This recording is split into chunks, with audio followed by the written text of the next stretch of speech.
नमस्कार। आज मैं आपके लिए कक्षा 8वीं डीएवी पब्लिक स्कूल का लेसन नंबर 2 असल धन लेकर आपके सामने प्रस्तुत हूँ।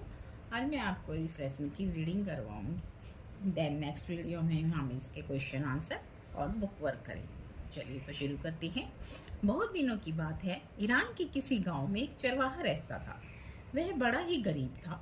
बस दिन में दो समय रूखी सूखी रोटी मिल जाती थी। पहनने के लिए भेड़ की ऊन से बने फटे पुराने कपड़े थे और रहने के लिए एक छोटी सी झोपड़ी थी जिसकी आधी छत गिर चुकी थी। गरीब होते हुए भी गांव वाले उसका बड़ा सम्मान करते थे। इसका कारण उसके अनेक गुण थे। वह बड़ा ही बुद्धिमान था। गांव वाले अपनी कठिन और जटिल समस्याएं लेकर उसके पास आते थे। वह उन्हें बड़ी बुद्धिमानी से सुलझा देता था। गांव के सब झगड़ों का निपटारा भी वही करता था। धीरे धीरे उसकी बुद्धिमानी की धूम दूर दूर तक पहुंच गई। लोग आपस में यही बातें करते, दारा कितना बुद्धिमान है। वह केवल एक चरवाहा है, परंतु उसकी बुद्धि राजाओं की सी है। संसार का कोई ऐसा प्रश्न नहीं जिसका उत्तर उसके पास नहीं है। ऐसी कोई समस्या नहीं जिसे वह सुलझा न सके। ईरान में ऐसी सूझबूझ रखने वाला दूसरा और कोई नहीं है। उसकी बुद्धिमानी की ये चर्चा ईरान के शाह के कानों तक पहुंची। उन दिनों शाह के सामने कुछ ऐसी समस्याएं थी जिन्होंने उसे परेशान कर रखा था। उसने एक दूत को भेजकर अपनी समस्या बताई और दारा से सुझाव मांगा कि वह क्या करे। दारा ने तुरंत ही समस्या को सुलझा दिया और वह भी ऐसी समझदारी से कि शाह दंग रह गया। दंग मतलब होता है हैरान रह गया। उसने मन में कहा, यह दारा कोई साधारण चरवाहा नहीं है। ऐसी सूझबूझ रखने वाले का उचित स्थान भेड़ों के साथ नहीं, जंगल में नहीं, महल में राज सिंहासन के पास है। उसने अपना दूत भेजकर दारा को अपने दरबार में बुलाया। दारा ने झुककर उसे सलाम किया।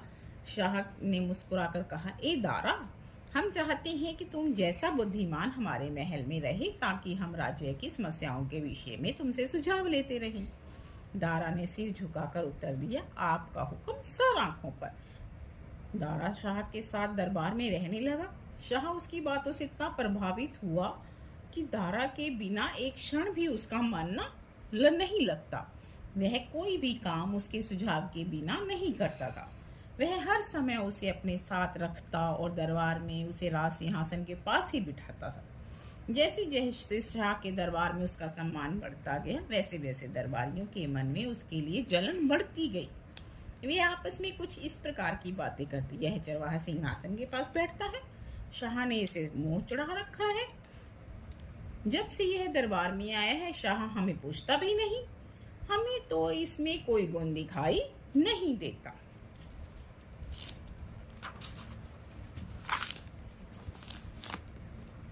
दरबारी उसके खिलाफ शाह के कान भरने लगे, परंतु शाह ने उल्टा उन्हें ही डांट दिया।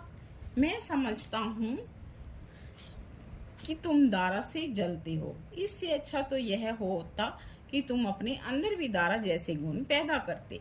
अपने को अच्छा बनाना कठिन काम है। अच्छे लोगों में कीड़े निकालना सबसे सरल काम है। मैं तुम्हारी एक ही सुनूंगा, तुम झूठे और दुष्ट हो।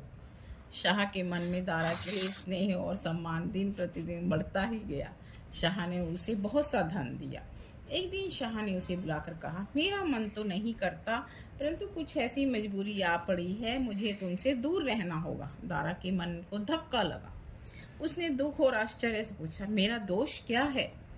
शाह ने हंसकर कहा, उत्तर दिया, तुम्हारा कोई दोष नहीं। सुनो, मैं तुम्हें उत्तरी ईरान के एक प्रांत का गवर्नर बना रहा हूँ। वहाँ का शासन बिगड़ चुका है।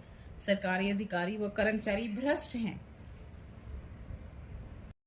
अब मुझे लगता है कि ये वीडियो थोड़ी सी लंबी हो रही है, तो मैं अगले वाली वीडियो में आपके साथ डिस्कस करूँगी।